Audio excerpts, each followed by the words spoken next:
The top stories tonight in Y News.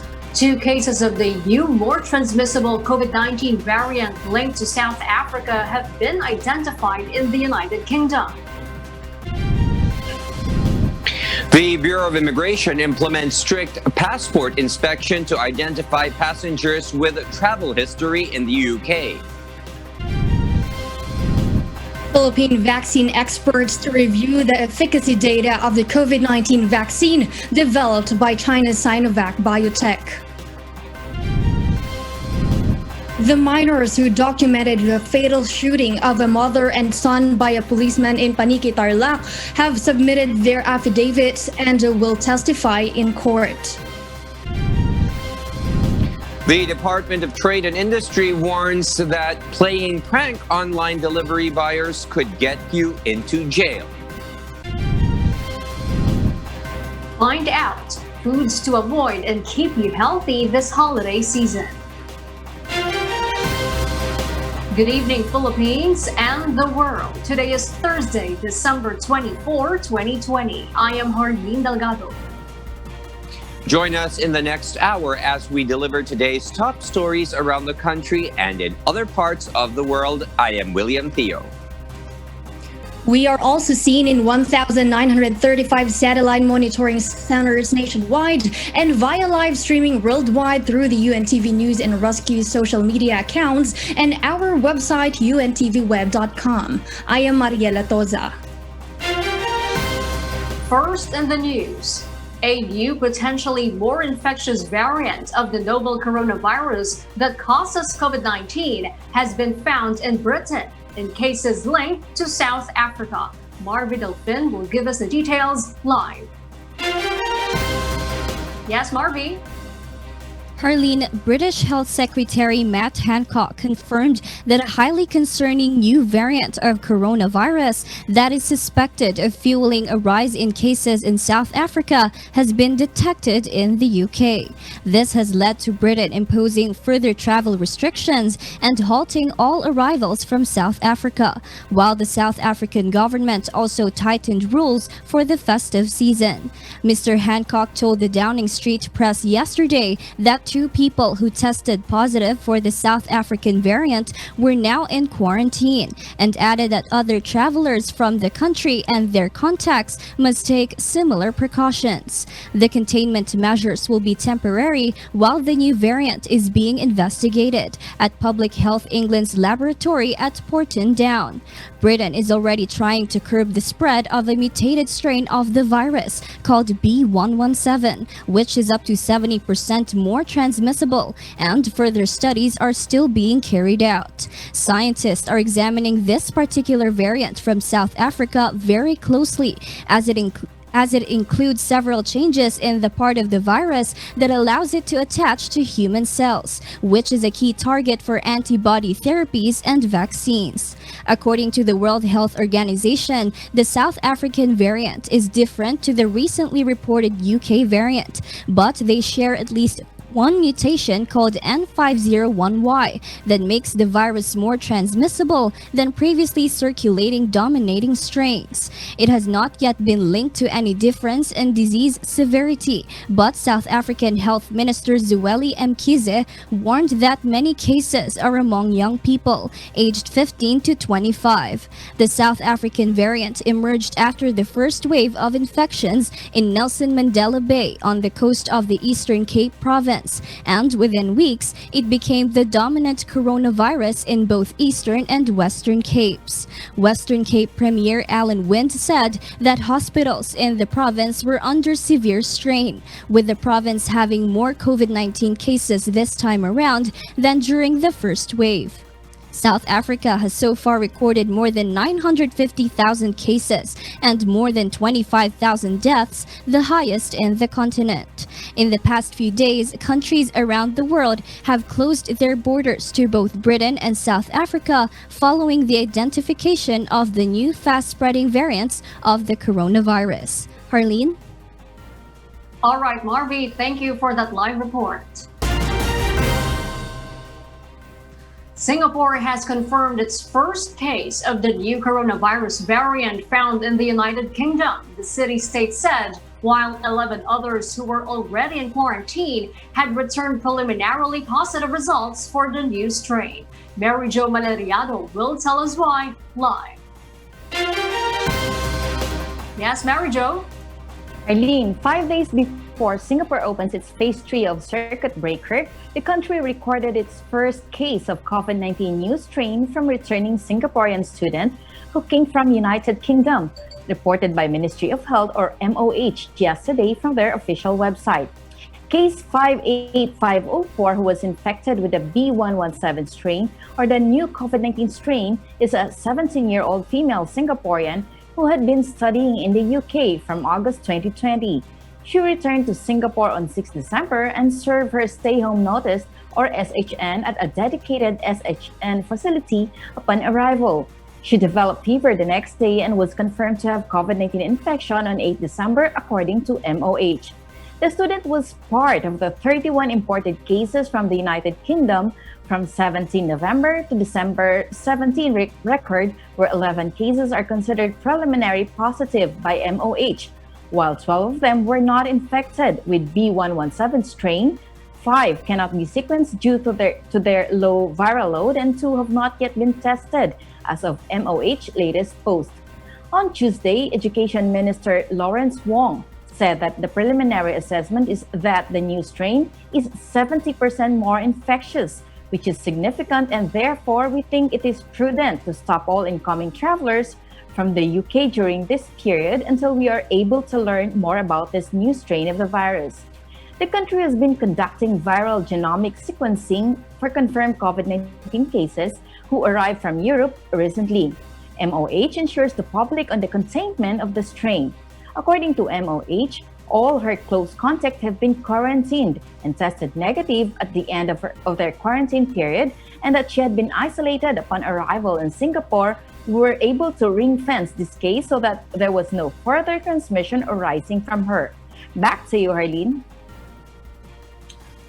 In light of this first case, what are the new or added measures set by Singapore government to control the spread of the B117 strain?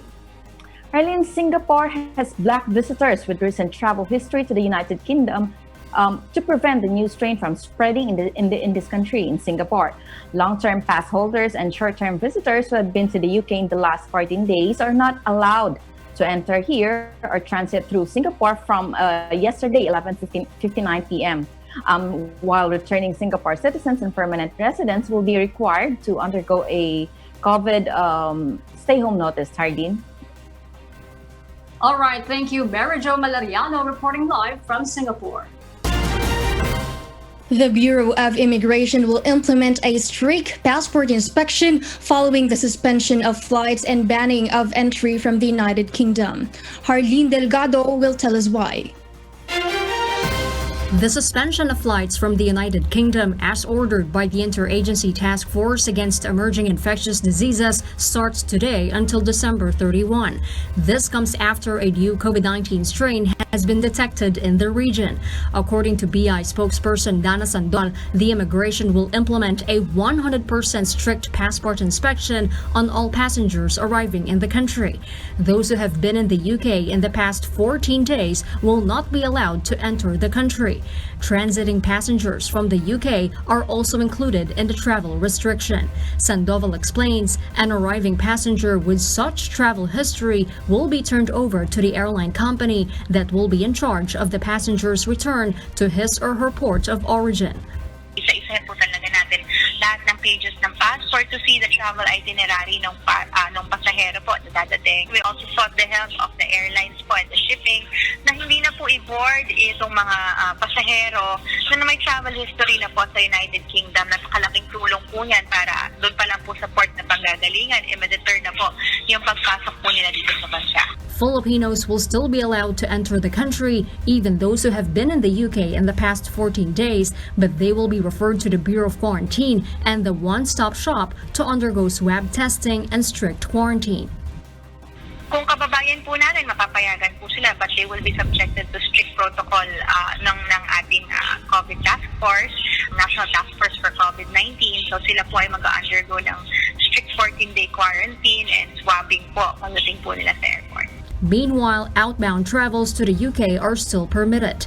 Short-term tourist visa holders will need to present a confirmed round-trip ticket, secure travel and health insurance to cover travel disruptions in case of COVID-19 infection, and sign a declaration form from the immigration acknowledging the risks of delay in their return trip.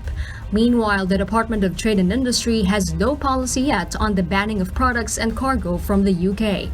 Department of Health po ang makakapagsabi kasi labas na ang DOH ng advisory na hindi siya dumidikit sa food, yung virus transmission, sa pagkain, hindi daw kasama. So, yung cargo na dumadating from the United Kingdom, alamin lang natin, hindi ko pa naririnig from DOH or sa BOC, sa customs natin, kung ano yung magiging polisiya nila.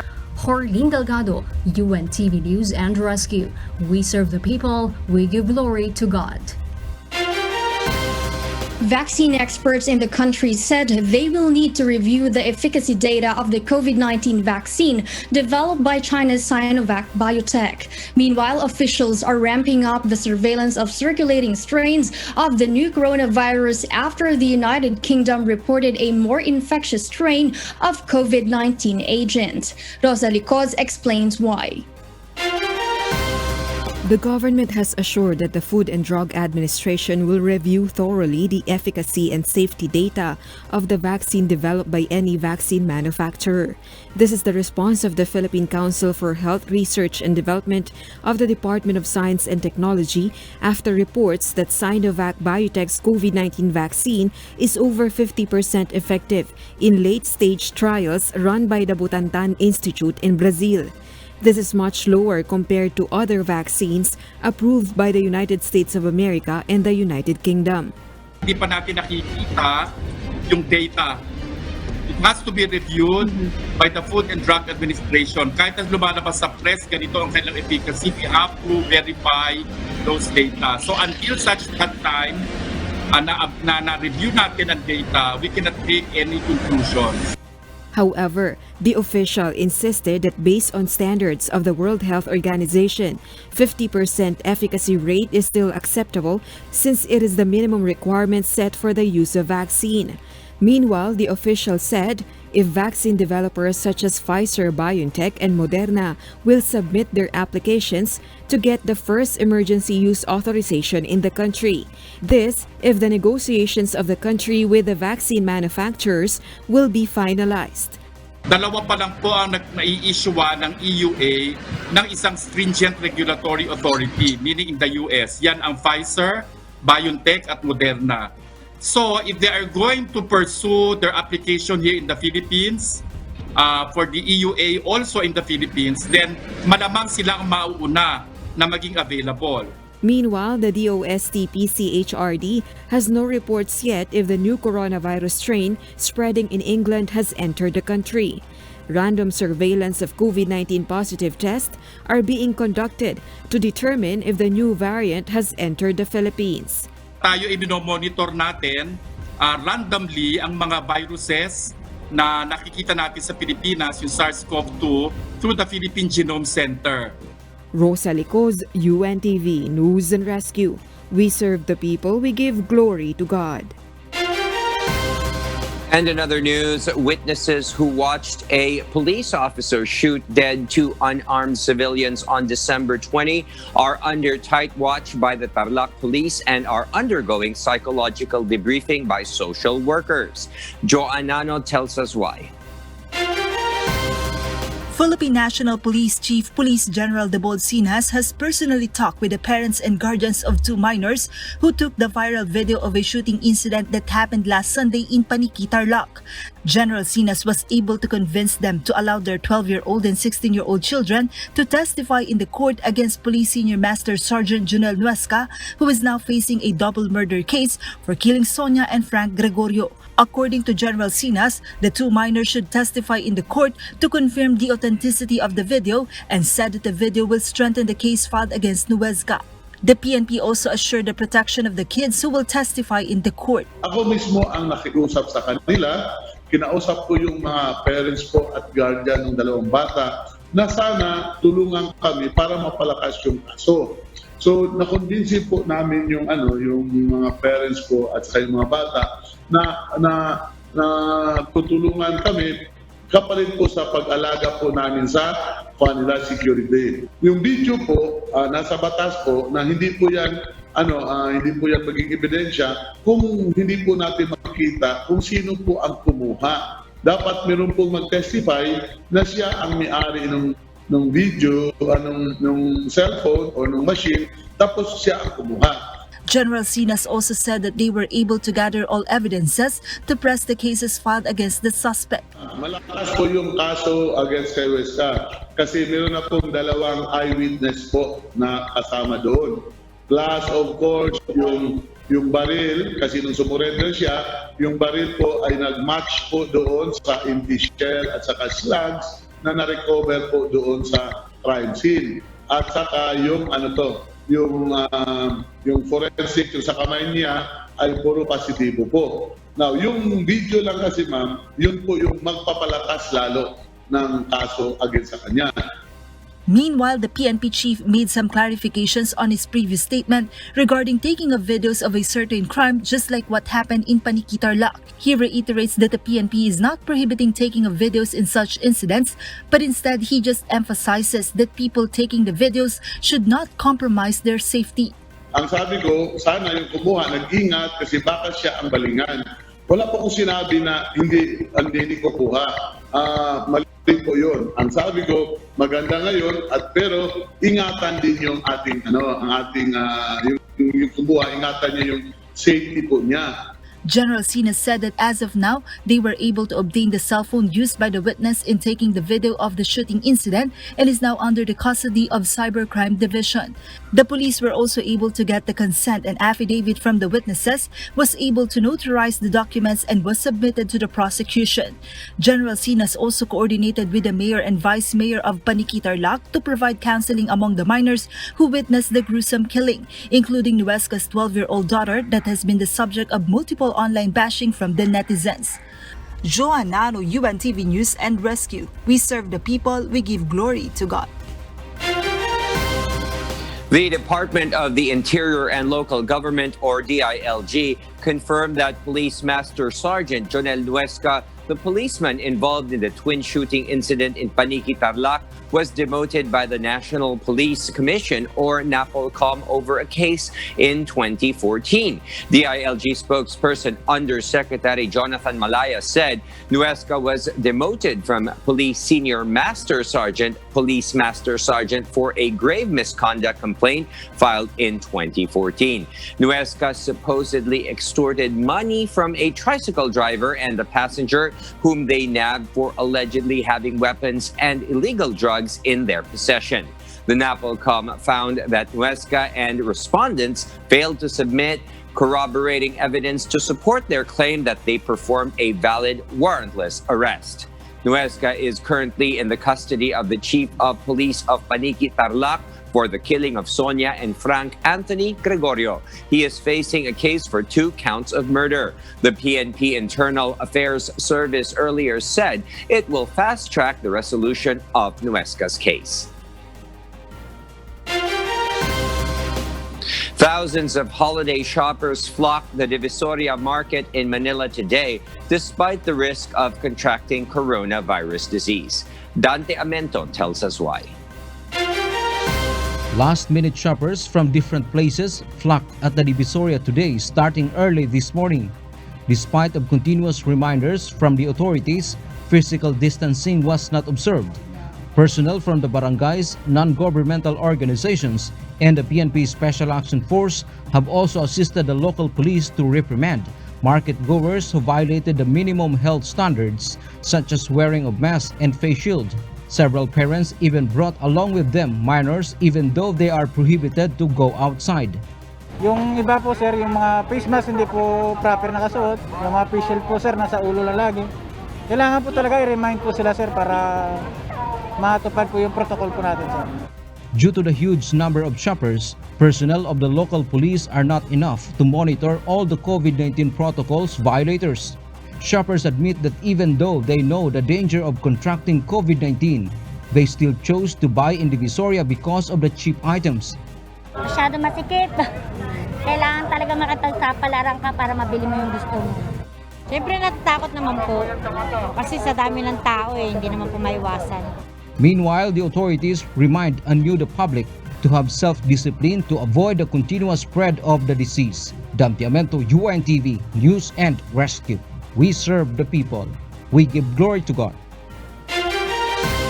The Philippine National Police has deployed red teams that will inspect business establishments and other places of convergence, especially malls, to ensure that minimum public health protocols are being enforced during this holiday season. Leia Ilagan tells us why. The PNP Social Red Team are conducting inspection in malls in the country. PNP Social Director, Police Brigadier General Sidney Villaflor says they want to ensure that guidelines of IATF are properly observed. The social personnel under my supervision are regularly conducting red teaming operations. Red teaming po, talagang ang definition po ng red team ay maghanap ng fault, maghanap ng mga violations ng mga guidelines. From December 5, the Red Team conducts 55 operations in 125 malls in the country.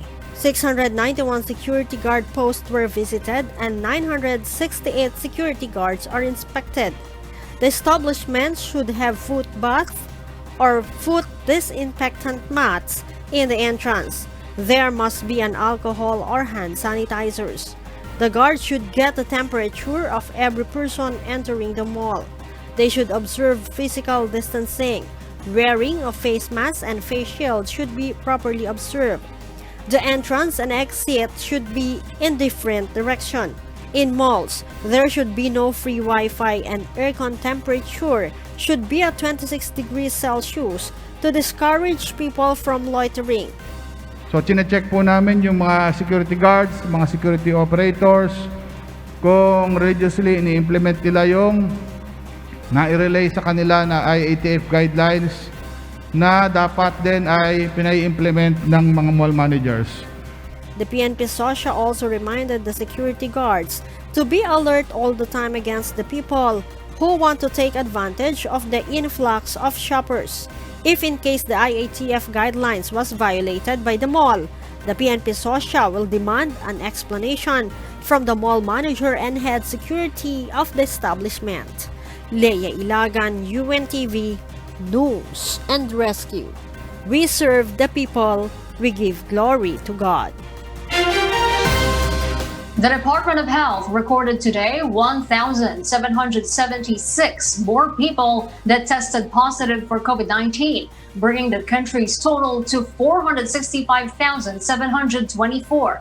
Of the overall nationwide count, 26,179 are active cases or those who are undergoing treatment or quarantined. The top 5 areas that logged the most number of new cases were Quezon City with 128, Davao City with 121, Rizal with 94, Western Samar with 57, and Bulacan with 56. The DOH also reported 533 more survivors, with recoveries rising to 430,490. However, 7 more people died, bringing the death count to 9,055.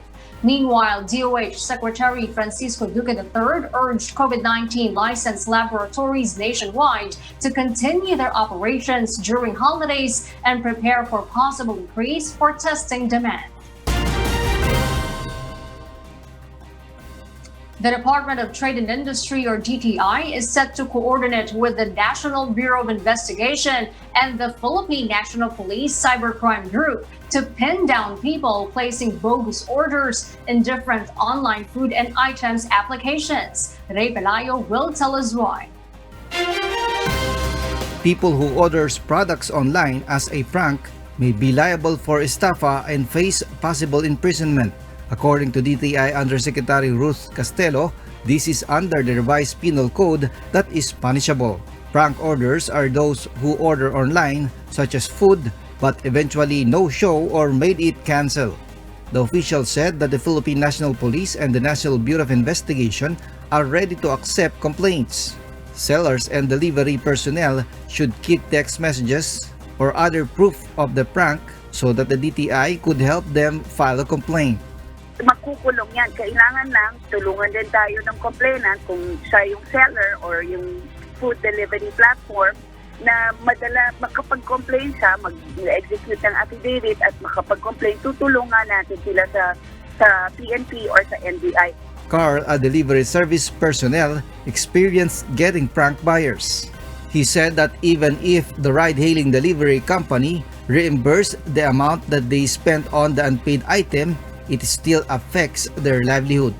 Pakiusap lang namin sa mga customer, wag naman po sana kaming i-prank kasi namumuhunan din ho kami, tsaka napapagod din kami, nag-aantay kami rito sa merchant, tapos ihahatid pa namin, tapos di rin magpapakita, di bang hirap? DTI has recorded around 15,000 online transaction complaint this year compared with around 2,500 last year. The lower chamber passed the House Bill 7805 or the Internet Transaction Act that will protect customers and online merchants. If the bill be enacted, online customers who found violated provisions may be fined of up to 50,000 pesos while up to 500,000 for online merchants and ride-hailing service providers. Ray Pelayo, UNTV News and Rescue. We serve the people, we give glory to God.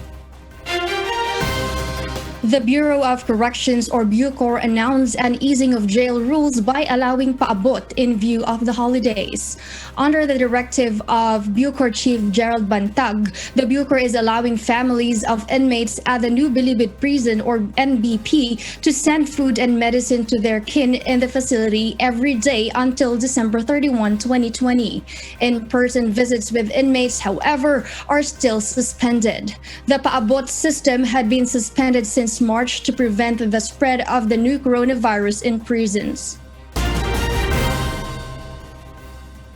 Overindulgence in food during this time of the year is an inevitable part of the festive season, but an official of the Department of Health has reminded the public to prepare and eat healthy food. Aiko Miguel will tell us why. Oily, sweet, salty and fatty foods. These kinds are to be avoided by public this holiday season, especially now that COVID-19 pandemic exists. According to Health Secretary Francisco Duque III, the excessive consumption of these foods are the common reasons of heart attack, hypertension, kidney and liver disease, complication of the brain, and diabetes. One's condition can also worsen by drinking alcohol and smoking. Dahil sa mga usok, sigarilyo, matatabang pagkain, lechon, kawali, lahat na ay yung mga nagsasabi na minsan-minsan lang ito, hindi po totoo yan. Kayo na po mismo aminin nyo na talagang gustong-gusto ninyong kumain ng lechon, yung mga malulutong na mga chicharon, lahat po yan ay parang mga kalawang yan nababara sa inyo pong daluyan ng dugo sa loob ng katawan. At makukompromisa ang inyong utak, ang inyong puso, at ibang ang bato. This past few weeks, experts and even the DOH warned the public to avoid drinking alcoholic drinks because these are the main cause of holiday heart syndrome. It is the irregular heart rhythm due to alcoholic drinks. The more important thing is, ang alcohol dapat iwasan na rin natin dahil wala naman na idudulot po ito na kabutihan bagkus napakita na walang safe level of alcohol. Dapat mag-iingat po tayo. Yung prevention, katulad din sa COVID, is always, an ounce of prevention is always better than a pound of cure. The DOH even advises the public that food intake should be parallel with exercising, at least thrice a week. People should maximize their time at home to burn the calorie intake from the foods consumed this holiday season. We agree with you that we should monitor this kind of activities, especially during the holidays. We know that during the holidays, it's really tempting to eat all of this kind of food and also just staying at home without doing any physical activities. Please be cautious and try to have a healthy lifestyle. According to the DOH, people with vices and with underlying health conditions are more likely to be more infected with COVID-19. Aside from the physical health of an individual, people should also make way to the stress and maintain a healthy mental state. Most of all, to always ask for mercy and to trust God who gave us life. Aiko Miguel, UNTV News and Rescue. We serve the people, we give glory to God. For those watching us on YouTube, please click the subscribe button you see on the right side of your screen and ring the bell for notification. You may also follow us on Facebook. Bus terminals in Metro Manila observe lower number of passengers today compared to previous days. Meanwhile, minors and elders were prohibited to enter the bus terminals. Asher Kadapan Jr. tells us why live. Asher?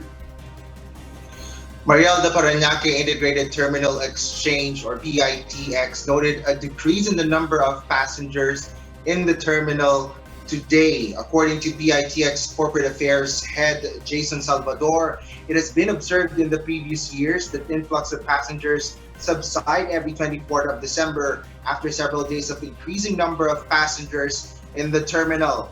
Pataas siya ng pataas. Nag-culminate ito kagabi kung saan almost 75,000 yung bilang ng mga pasaherong dumaan dito sa PITX. Today, hindi natin ngayon kadami kasi karamihan naman sa ating mga kababayan ay nakauwi na ng mga probinsya. Based on the data of the PITX, as of 7 p.m. today, about 50,000 passengers arrived in the terminal since it started its operation at 5:30 this morning.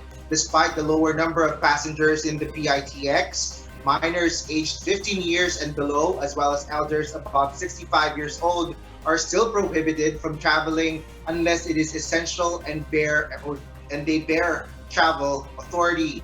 This is in correspondence with the directives of the Land Transportation Franchising and Regulatory Board in accordance with the guidelines set by the Interagency Task Force on the Management of Emerging Infectious Diseases, or IATF.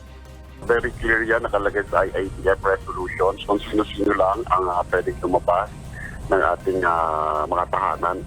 Kasama na po yung pagsakay sa ating public transport. Regardless kung anong public transport, lalo na pag hindi naman essential, unless mayroon sigurong emergency or may permit talaga from the authorities na pwede sila pumiyahin.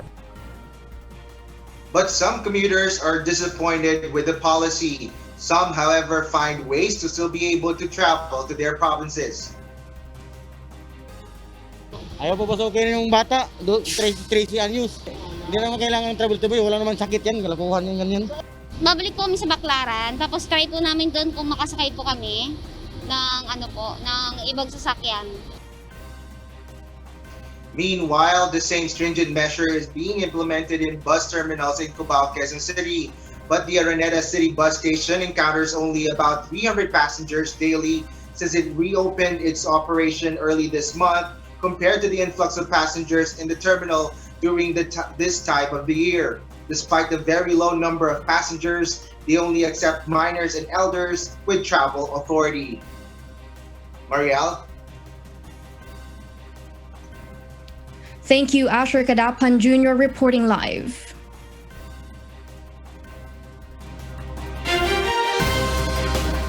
The U.S. President's official Twitter account now have over 33.2 million followers, but that number will drop to zero after President-elect Joe Biden takes over the official account on Inauguration Day. Early Briones will tell us why live. Yes, Early. Mariel, Twitter has confirmed that the official U.S. presidential accounts will be wiped off their millions of followers before being transferred to the Biden administration. Biden's team fought the plan, but the social media giant said its decision was unequivocal. The move marks a reversal from the last transition. Twitter agreed to Donald Trump's request in 2016 to inherit Barack Obama's millions of followers. Twitter said those who follow the current presidential accounts will be notified that they are being archived and will be given the choice to follow the Biden's administration's new accounts. Biden's team pushed back against Twitter's decision in an email exchange with the company, Biden's digital director, Rob Flaherty, said in a tweet. He also clarified that the decision was from Twitter, not from the Trump administration. The decision from Twitter comes just days after Chief Executive Jack Dorsey unfollowed numerous political figures on the platform, including Mr. Trump, Mr. Biden, and Vice President-elect Kamala Harris. Though it seems like this is a bad thing, Rebecca Lodge, a marketing specialist of startup disruptors, believes that this was a smart strategy by Twitter, as this will dampen the negative tweets that the US President-elect will face from Trump fanatics. By law, Joe Biden, alongside Kamala Harris, will be inaugurated as United States President and Vice President respectively on January 20 next year at 12 p.m. in Washington, D.C. Marielle? All right, thank you, Early Bionas, reporting live from Australia. Meanwhile, U.S. President Donald Trump has pardoned former campaign chairman Paul Manafort, ex-advisor Roger Stone, Charles Kushner, who is the father of Mr. Trump's son-in-law, and 26 others. In 2018, former campaign chairman Manafort was convicted due to an alleged Russian meddling in the 2016 U.S. election. Since his release from the federal prison in May, he had been serving his term under home confinement over fears of coronavirus. The grateful and now free political operative showed his gratitude towards Mr. Trump by posting on Twitter. Meanwhile, ex-advisor Roger Stone was found guilty of lying to the House of Intelligence Committee about his attempts to contact WikiLeaks, the website that released damaging emails about Mr. Trump's 2016 Democratic election rival Hillary Clinton. His prison sentence has been previously reduced by Mr. Trump, and on Wednesday night it has been upgraded from a commutation to a full pardon. Another pardon was received by Ivanka Trump's father-in-law, Charles Kushner, who was sentenced to 2 years in prison in 2004 due to charges including tax evasion, campaign finance offenses, and witness tampering.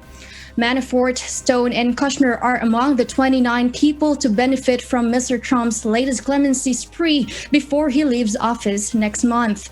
On Wednesday night, 26 of them won full pardon, while commutations were bestowed on the other 3. Oftentimes, presidents grant pardons in their final days in the office. Millions of vaccine doses in the United States of America are sitting unused, putting in doubt the 2020 target number of vaccinations. Abby Valdez will tell us why. The United States of America has set the goal of 20 million vaccinations before year 2020 ends. However, the target may not be realized since millions of COVID-19 vaccines are sitting unused in U.S. hospitals and other locations. This following the first week of massive vaccination campaign against coronavirus. Based on reports, over 1 million shots of Pfizer-BioNTech COVID-19 vaccine had been given. This is only a third of the first shipment last week. According to the U.S. Centers for Disease Control and Prevention, over 9.5 million doses of vaccines, including the vaccines of Moderna, have been sent to the States. The first COVID-19 vaccination started slowly last Monday, according to hospitals, since they navigated preparing the previously frozen shots for use, finding employees to run the vaccinations clinics, and ensuring proper social distancing. Some even say they were only able to inoculate 100 people a day. Meanwhile, the CDC has yet to report on the data of Moderna vaccine shots given out. The Trump administration has promised to vaccinate 20 million people by the end of 2020, but little funding was provided. In a statement, Operation Warp Speed Chief Advisor Dr. Moncef Slawi said the commitment they can make is to make vaccine doses available, but he noted that the rate of people getting the shot is lower than they thought it would be. Abby Valdez, UNTV News and Rescue, USA. We serve the people, we give glory to God. What started as one positive case from a seafood market in Thailand already spread to 22 provinces in just a week. Charisse Longbowen will tell us why live. Yes, Charisse, good evening. Good evening, William. It was December 17 when one stall vendor in Central Shrimp Market in Samut Sakon tested positive for COVID-19. And with continuous contact tracing and COVID-19 tests done by authority, more than 1,000 COVID-19 positive cases were added within the week linked to Samut Sakon hotspot. The 22 provinces now affected by the spread of the virus from the seafood market are Bangkok, which has the highest affected positive cases, followed by Nakhon Pathom, Chachoengsao, Samut Prakan, Saraburi, Patumtani, Kampengpet, Nontaburi, Prachinburi, Ayutthaya, Chainat, Krabi, Konken, Nakhon Ratchasima, Nakhon Si Tamarat, Phetchaburi, Phetchabun, Phuket, Prachuap Khiri Khan, Suphanburi, Suratani, and Uttaradit. Currently under lockdown until January 3 and 4 are Samut Sakon, Samut Songkhram, Samut Prakan, and some districts of Suphanburi and Chiang Mai in order to curb the spread of COVID-19. For the same purpose, the Bangkok Metropolitan Administration ordered to close 437 schools and 299 kindergartens for 12 days, and city officials were also ordered to work from home. William? Yes, thank you, Charisse Longbowen, reporting live from Bangkok, Thailand. Meanwhile, Chile's international airport is now using dogs to detect COVID-19 by sniffing the sweat of passers-by. The canines are part of the Chilean government's alternative, quick, and cost-effective method of identifying travelers infected with the virus. The brigade is made up of 4 dogs that can sniff up to 250 people per hour. The canines have been trained to detect different types of smells present in human sweat and thus could likely detect someone who has COVID-19, though further testing needs to be done. And those are the reasons behind the news, December 24, 2020. I am Horadine Delgado. Reasons we deliver to you as they unfold. I am Mariela Toza, sitting in for Angelo Caso III from Perth, Australia. Because we need to know, we will always ask why. I am William Theo. We serve the people. We give glory to God.